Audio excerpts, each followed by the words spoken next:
Bismillahirrahmanirrahim. Assalamualaikum warahmatullahi wabarakatuh. Alhamdulillahirabbil alamin wassalatu wassalamu ala asrofil anbiya wal mursalin sayyidina wa maulana Muhammadin wa ala alihi wa sahbihi wa barik wasallim ajma'in. Baik, terima kasih. Pagi anak soleh dan soleha. Apa kabarnya hari ini? Alhamdulillah, luar biasa, tetap semangat, Allahu Akbar. Yes. Alhamdulillah. Tetap semangat terus ya.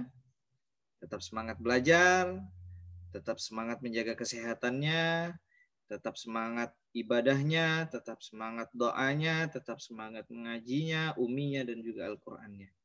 Terima kasih anak soleh dan soleha.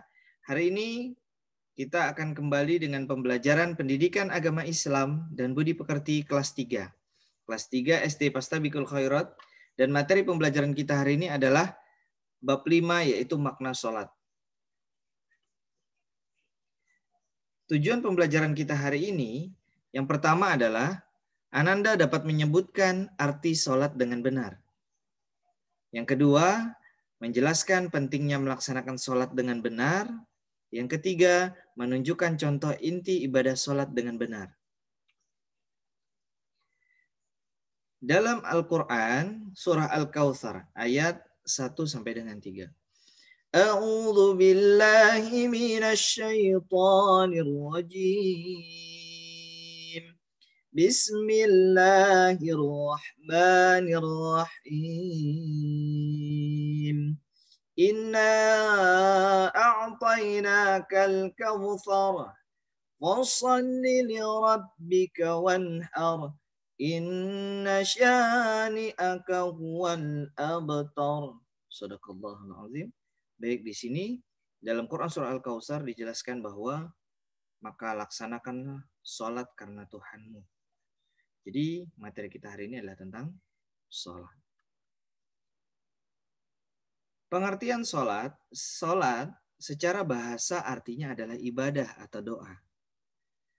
Sedangkan secara istilah, serangkaian ucapan dan gerakan tertentu yang diawali dengan takbiratul ihram dan diakhiri dengan salam dan berdoa dengan khusyuk.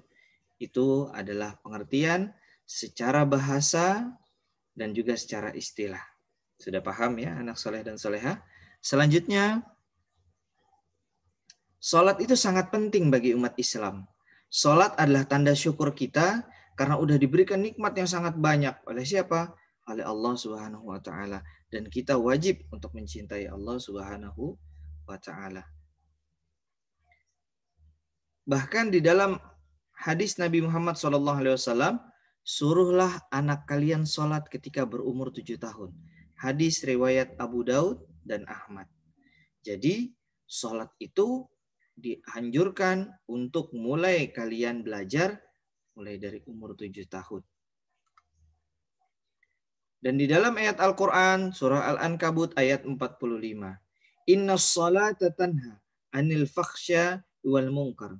Sholat itu dapat mencegah perbuatan keji dan juga dapat mencegah perbuatan mungkar. Dalam hadis Nabi selanjutnya, sholat adalah tiang agama. Barang siapa menegakkannya, maka berarti ia telah menegakkan agamanya, yaitu agama kita Islam.